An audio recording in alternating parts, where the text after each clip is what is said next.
Bonjour, c'est Fabrice de Tutoriaux pour tous. Alors je ne sais pas vous comment vous vous organisez pour votre musique, hein, parce qu'aujourd'hui on a de plus en plus de personnes qui dématérialisent leur bibliothèque. Au lieu d'avoir des disques, on se retrouve maintenant avec des MP3. Alors moi j'ai essayé plein de solutions.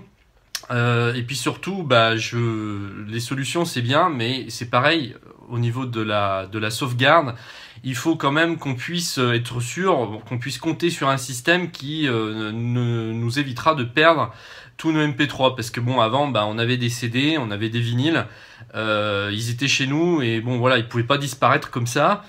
Mais le problème aujourd'hui avec la musique numérique, c'est que ça peut disparaître en un clin d'œil. Pareil, hein, on télécharge des fichiers, on achète des fichiers en ligne, on les met sur un disque dur et puis pof, ça peut disparaître comme ça du jour au lendemain. Donc moi, j'ai essayé plusieurs solutions parce qu'après c'est pareil, il faut s'organiser, il faut savoir où est-ce qu'on met déjà ces fichiers si on a beaucoup de... Enfin, si on en a beaucoup, en fait, est-ce que le disque dur de notre machine va être suffisant? Donc, est-ce qu'il faut investir dans un disque externe déjà pour les stocker?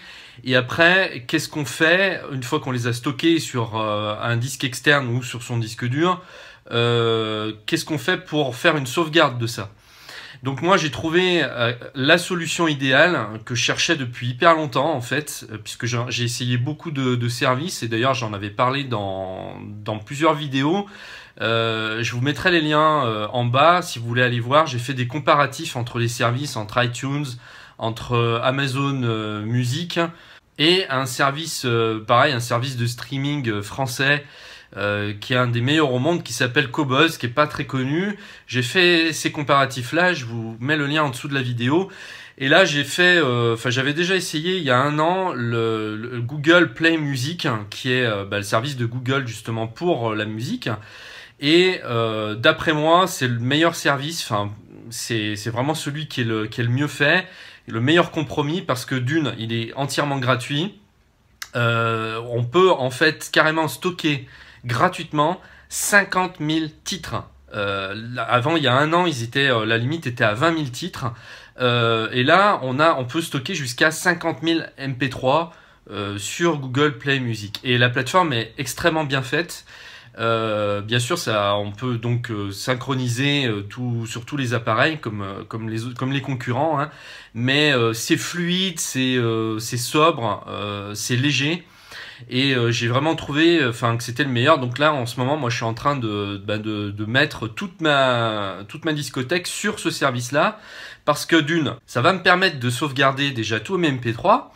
Mais pas seulement, ça va me permettre d'écouter ma musique partout, de complètement mettre la musique dans un nuage où j'aurais plus besoin même à la limite de le stocker sur un ordinateur. Donc bon, moi voilà, j'aime bien quand même avoir mes fichiers en physique, en local chez moi.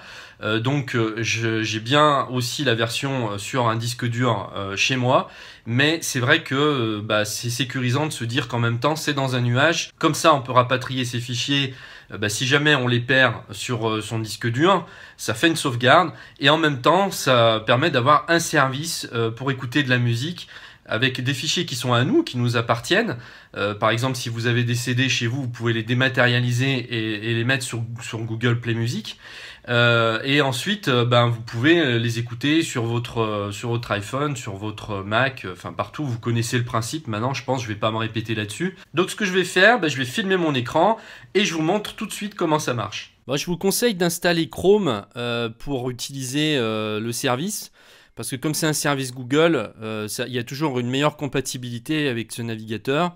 Donc moi, je lance l'application à partir d'ici. Vous voyez, on a les applications Google. Là, je vais lancer donc Play Music. J'ai plus qu'à faire connexion et donc mes identifiants et mots de passe sont déjà enregistrés dans Chrome. Voilà, et là j'arrive dans ma bibliothèque musicale. Donc j'ai déjà pas mal de MP3. Donc si je vais dans ma bibliothèque, c'est tout des CD en fait que j'ai et des vinyles en fait que j'ai numérisés et que j'ai foutu dedans. Donc là j'ai 333 albums, ce qui est déjà pas mal. En fait, et si je vais regarder dans les paramètres ici, j'ai le nombre de titres. Donc j'ai titres importés. 2985 sur 50 000. Donc vous voyez que j'ai vraiment de la marge. Je pense que je vais difficilement arriver à ce chiffre-là. Ça va être quand même difficile. Mais ils sont sacrément généreux quand même parce que quand on y pense, Apple, avec son service iTunes Match, nous permet seulement d'importer 25 000 titres. Et en plus, c'est payant, ça coûte 25 € par an. Donc là, on a le double en capacité et c'est gratuit. Et d'après moi, ça marche mieux. C'est plus, comme je vous disais, c'est plus fluide en fait. Enfin, moi, j'aime mieux comment c'est fait. La plateforme, c'est plus clair. Et alors, il y a un truc, parce que moi, je suis maniaque. Il y a un truc que j'aime énormément, c'est qu'il n'y a pas de problème avec les pochettes. Par exemple, avec bon nombre de services, quand on importe les titres, ils nous modifient les pochettes, c'est pas celle qu'on veut. Donc moi qui aime bien que les choses soient carrées, je me retrouve avec des pochettes qui sont pas celles de mes disques et ça m'énerve. Donc du coup, ici, je peux en fait mettre mes propres pochettes et j'ai aucune erreur de pochette. Alors que dans beaucoup de services, on peut pas les changer. Donc voilà, on arrive à quelque chose de beaucoup plus clair. En plus, on a un format qui est vraiment sympa. Enfin, j'aime bien comme c'est disposé, c'est clair. On a les pochettes qui sont assez grandes. Je trouve que c'est joli et ça démarre tout de suite quand on clique sur un titre et qu'on démarre. On n'attend pratiquement pas. Ça démarre au bout d'1 ou 2 secondes. Voilà. Et puis il y a autre chose aussi qui est super, c'est le moteur de recherche. Étant donné que Google est un moteur de recherche à la base, ils vont être meilleurs que tout le monde là-dessus. Donc pour rechercher des titres dans sa bibliothèque, quand on en a beaucoup, c'est hyper puissant. Par exemple là, si je tape, je sais pas moi, Dépêche Mode. Alors, je sais pas ce qu'il me fait, Dépêche Mode. Bon. Dépêche, apparemment ça suffit. Je sais pas, j'ai du mal là, je sais pas ce qui se passe. Alors, voilà, il me sort en fait tous les albums. Tac, je fais tout afficher. Voilà. Vous avez vu à la vitesse à laquelle il m'affiche tous les disques de l'artiste en question.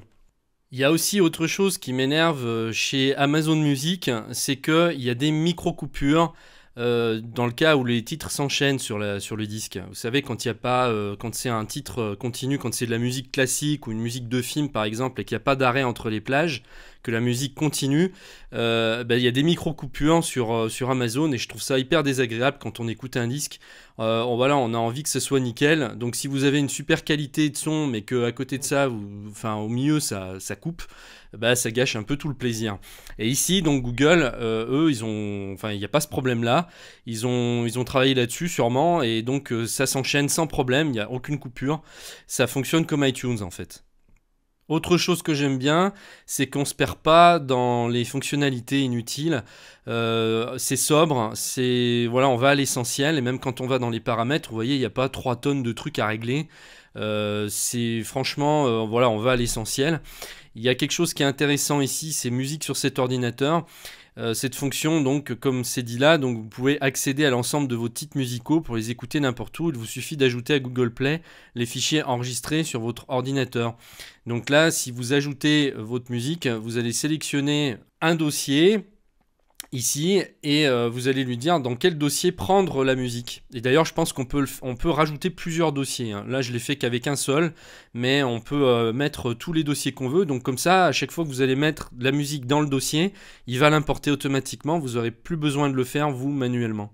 Donc en gros, si vous cherchiez une solution pour faire des sauvegardes de votre bibliothèque musicale, eh bien c'est sans doute ici une solution, une des meilleures, parce que d'une, vous n'allez pas payer, et de deux, ça va charger automatiquement, ça va répliquer sur les serveurs de Google, donc tous vos fichiers musicaux.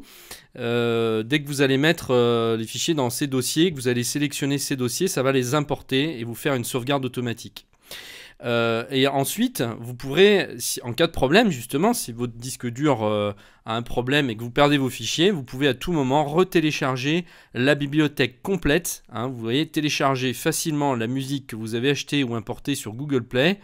J'ai essayé, hein, j'ai testé, ça va super vite en plus. On définit en fait le dossier dans lequel on veut télécharger la musique.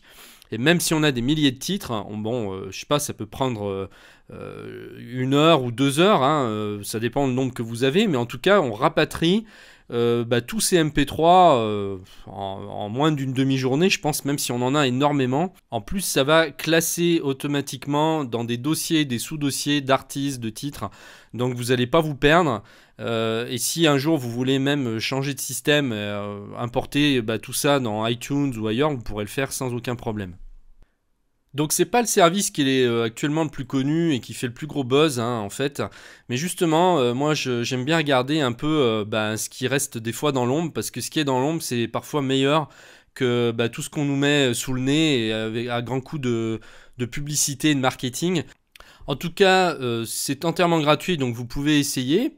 Si actuellement vous n'avez pas l'argent pour acheter un disque dur externe par exemple, eh bien vous pouvez utiliser ce service pour faire une sauvegarde de votre bibliothèque et en même temps l'utiliser carrément sur tous ces appareils, puisque après même si vous avez 20 000 titres, vous pourrez les emporter partout avec vous. On n'a pas besoin de les télécharger par exemple sur les tablettes ou sur les smartphones, puisqu'étant donné qu'aujourd'hui on est connecté en 4G ou en 3G partout au moins sur le territoire français, et que même quand on est à l'étranger on peut se connecter sur le Wi-Fi de toute façon. En gros ça veut dire qu'on peut emporter avec soi toute sa musique, tous ses disques.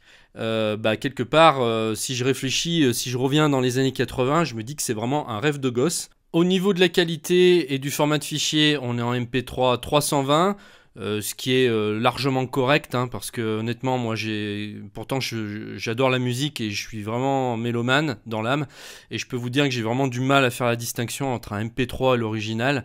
Je pense qu'il y a un aspect psychologique là-dedans. J'ai pourtant du très bon matériel, mais je vous assure que j'ai du mal à faire la différence. Donc si vous voulez le télécharger, il suffit d'aller sur Google. C'est pas la peine que je mette le lien en dessous de la vidéo. Vous tapez Google Play Music et puis vous allez le trouver. De toute façon, c'est un service qui est en ligne.